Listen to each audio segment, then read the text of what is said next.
hit Okay, it. hi everyone. Welcome to SBR Sports Picks. We are the Odds Couple. He's Mike Brenner. I'm Peter Loshak. And this is our live show that we do at 10:30 Eastern Time every day. And Mike Brenner, it's pretty much on now. We made a bunch of March Madness. Yeah, a few days ago, last week we were making talking about contests jokingly, but now it's serious. It's serious. The contests are here. March Madness is here. Let's start off the show by reminding everyone about the contest that SBR is having. Right, they're having two contests, of which I am going to be participating in both of them, and I'm taking the handicapping one very seriously. First of all, we're having a standard bracket contest. Yep. Always fun, always interesting. We're also having an ATS contest, which is just basically a handicapping contest, picking games against the spread. The rules you can find at sbrforum.com, and it's a minimum of 48 picks, maximum 64 picks. You pick from 1 to 5 units. You're picking against the spread, so no. And you got until April 3rd to get it in, but you want to do it. Right. Start working on that now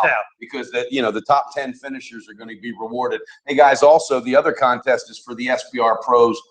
It's an exclusive contest, and I was thinking, well, hell, I'm not even an SBR pro. It's real simple. All right, you make a $100 donation to a Make-A-Wish Foundation. All right, automatically you're an SBR pro. Here's the beauty of it: every day when you log in and you're on SBR Forum, all right, you get points for that every single day. So eventually, that heartfelt gift that you gave gets paid back to you. So it's just another way of helping somebody out. So you can become an SBR pro, that simple, and also help out somebody else. So I really, really urge you to do it. Jump in these contests. You can go head to head with Pistol Pete and I.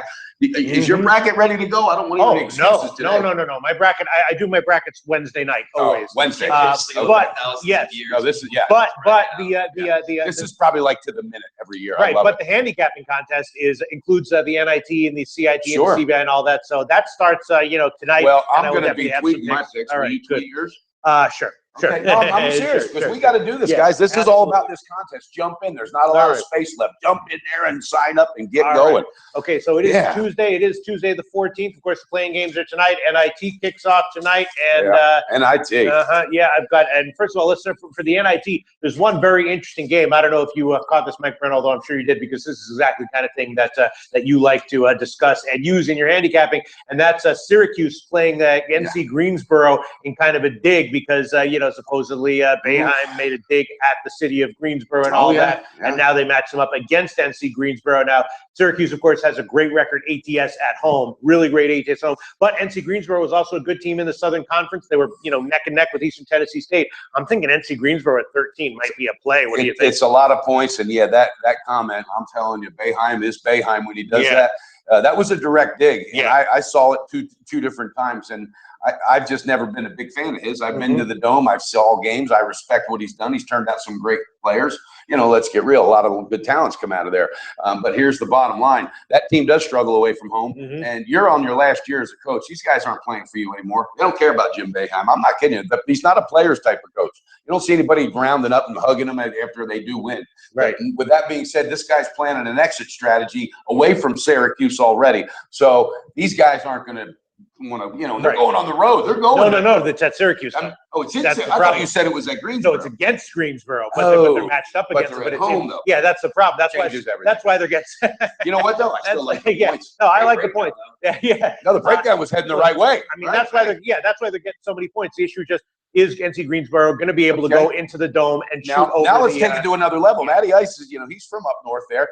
Does the fans at the Dome or wherever it's being played in that vicinity, are they going to back this guy with that comment and try to get on these other players like maybe they would have done years ago? Or are these fans tired of, settling for the NIT, even though they've been in the Final Four and all that? But do they like him enough to make this team get fired up and try to beat them down? Or does North Carolina, Wilmington, or whatever, Greensboro come in there and just fucking fire them Syracuse is a huge basketball college. So anytime they're playing a game, no matter what it is, Dennis, you got to go get that 10-foot pole. I'm thinking Greensboro. Jump on it. Pull that trigger. I did bet it on the overnight. Yeah. All right. Are you an SBR pro?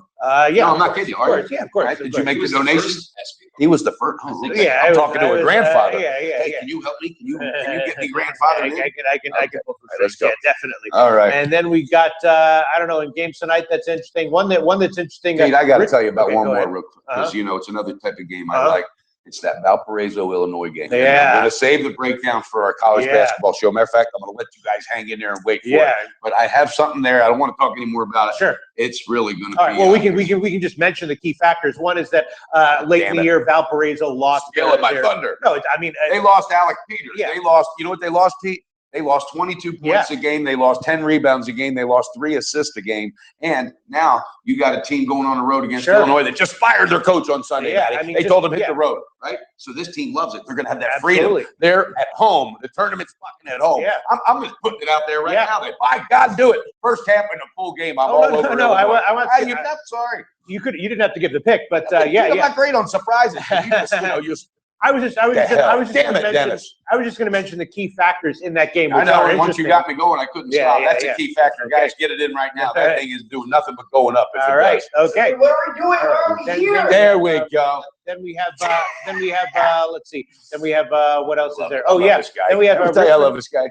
Then we have Richmond and Alabama, which is 2 defensive-oriented teams. Interesting. Alabama. Alabama's playing good ball. Avery Johnson, Matty, you remember him? He's coaching that team. They're believing. That's where he's from. Alabama's his roots, baby. That's where that kid was born. That's where he was raised. That's where he played ball in the parks. I love Avery Johnson. He's going to let these kids know, guess what? This is a tournament. Doesn't matter if it's the Final Four or the March Madness. We're in a tournament. Let's prove it. Are they at home? Yeah, it's at Alabama. That's dangerous. Yeah, what's the line? It's 7.5.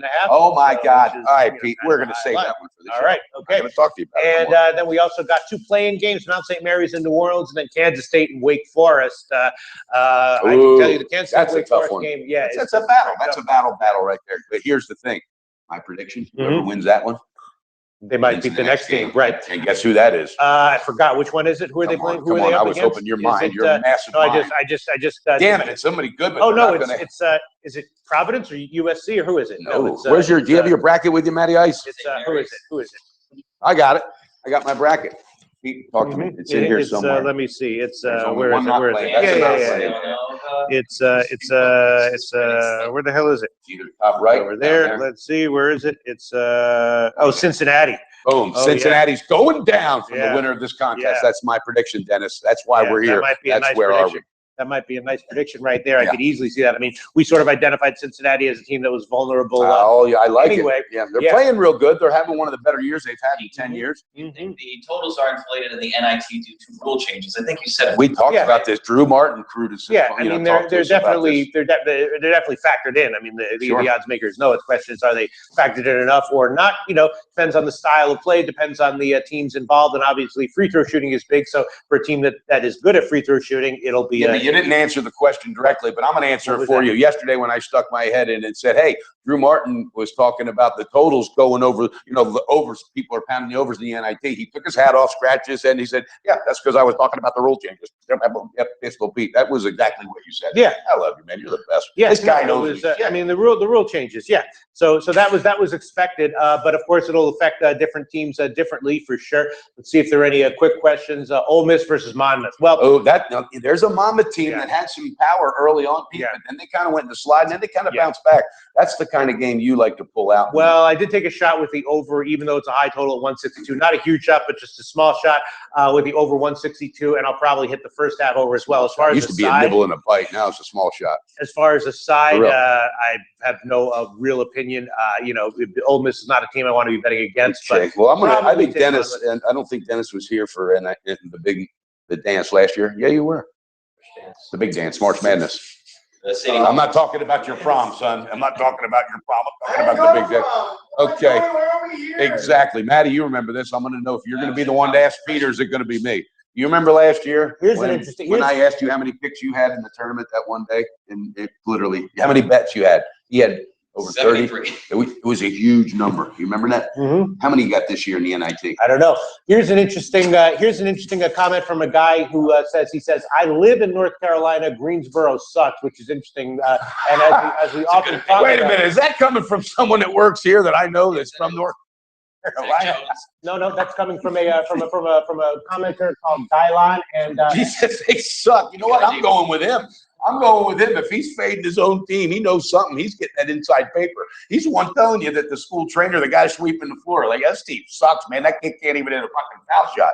Yeah. So the people who follow teams closely often have the best. Well, what else does he say? Does he say no? He just said that they suck, which is obviously an implication that not to bet them at Syracuse. You know, they've had some good results. Got to interrupt you. Breaking news. Maddie's got an important question. Important question, and definitely my favorite name today. Horace McGill. Wants to know what those rule changes are. I think that is important to go over. I forgot what the exact changes are, but basically what they are is moving on. It's that the last 10 minutes of the the last 10 minutes of the half, the teams are shooting 2 foul shots instead of 1 and 1. So the implicated result of that is that there's going to be more foul shooting, and then there's another quirky rule change with like inbounding the ball or something where the clock starts over again or doesn't start over again or something like that. So there's going to be a few more possessions and more foul shots is what is. Pete, I have to touch on the foul shots because when you first had brought this up, I looked into it and then I heard 2 analysts talking about it. The reason that makes a huge difference on these foul shots, Maddie, because when they were dependent on the 1-and-1, okay, a lot of these, believe it or not, in tournament, they were only hitting it like a 65% clip. So now that you're getting 2 foul shots no matter what, automatically your chances are, obviously anybody shooting 2, it increases your percentage. So I like that, Pete. That will make a difference on totals, on everything. I mean, team totals even. Sure. Yes. Team totals even. All right. right. How about Chicago Bulls last night? I mean, I got lucky and took the full game, but you know what? I wanted to pull the trigger on plus 256 with a fucking money line. I didn't. Yes, that's right. All right. So guys asking about guys. One more question. Sorry, Oakland Clemson. Oh, hey, come on now. I'm going to save mine for the show. My comments on that one. Pete, you jump into it. I have no real opinion on that one. Clemson does seem to be motivated on. You also bet the damn thing. Did you bet it? No, Clemson seems to be motivated here, but I wouldn't want to bet against Oakland, giving them double digits, of course. And Oakland likes these little small tournaments. I swear they do. This is a thing. When they make this tournament, this is like their March Madness for a team like Villanova. So I don't know. That could be dangerous. Check it out, though. I got a breakdown on that one. I got a pick on that one, too. All right. So anything on the play-in games tonight? We covered those 2. Well, yeah, we covered the Monmouth and we covered the other one. I really think the winner of the Kansas State game is going to – I think they're going to go on and beat outright. Then what number is Cincy? Since the 6th seed. 6th seed. I think they're going to go ahead and take them down. So that's my opinion on that. It's going to be a good game tonight. I like it. I'm looking forward to that battle. I like it. All right. Also, we got to talk about real quick. Yesterday, did a video with Mark Lathrop. All right, Sabermetrics, guys. This is his 3rd year doing this video here. I did the video with him last year, and he hit 69% of his picks on team win totals last year. Now the unders cashed on 63% of those times. Now the year previous to that, Mark hit 76%. So this is a system that's obviously as productive and it's cash and tickets. So make sure you check out that video. We broke down the National League yesterday for team win totals. He had his strongest over and he had his strongest under, and I'm going to let you check the video out to find out who that was. But I like it. My money's with Lathrop on that. He's clicking that. I mean, that's the 2nd year. Absolutely. He went 68. He went 76 the first year, 69 last year, and this year he's feeling like he's going to hit 70 again. So we're doing the American League next week. Yesterday, we broke down the National League. So the rest, jump in and get a hold of it, just like that bracket contest, guys. I want to see some guys talking about this bracket. Guys, I'm putting you on the spot. Who hasn't signed up? Who isn't an SPR Pro? All right, I'm going to put you on the spot right now, guys. I'm serious. Let's find out. And throughout the day, I want you to tweet Matty Ice and let him know, hey, guys, I signed up. All right, I did the right thing. I went ahead and donated $100 to Make-A-Wish Foundation. And here's the biggest thing. You want some luck in your tournament? Because it takes luck to cash a ticket, Pete. Donate something to somebody and watch how lucky you get in your tournament this year. Because a lot of guys are going, fuck, that's $100.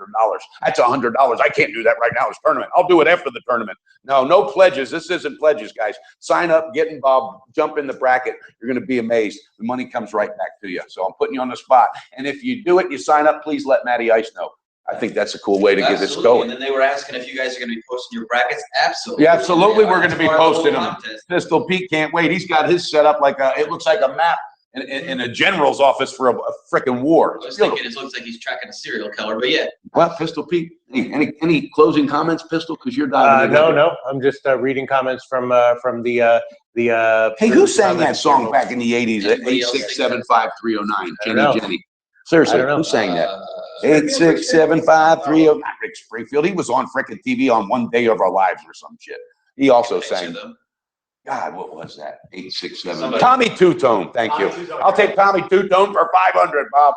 All right, guys, I'm just fired up. It's March Madness. I want you to sign up on this contest. Let's do it, guys. I'm counting on you. All right, and also get into the $10,000 tournament, the college basketball one where Pete was talking about. 48 plays total. It's on units. The top 10 get paid out, guys. So hang in there, jump in there. Let's get it done. I'll be tweeting out those links all week. All day. All right, guys, fired up. Odds Couples coming to you. Bet responsible.